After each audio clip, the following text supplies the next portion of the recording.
არა მხოლოდ ეხლა თავიდანვე მე იზოლატორისთვის გამოსაცვლელები წამოვიღე რომ პატიმრობას ველოდი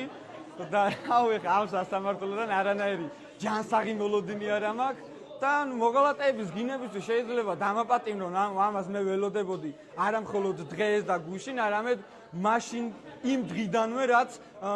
შემატყობინს რომ ჩემს წინააღმდეგ 166-ე მუხლით მიმდინარეობს საქმის წარმოება მოღალატეების გინებისთვის და მოღალატეებზე შევიგინე მას შემდეგ რაც თია წულუკიანმა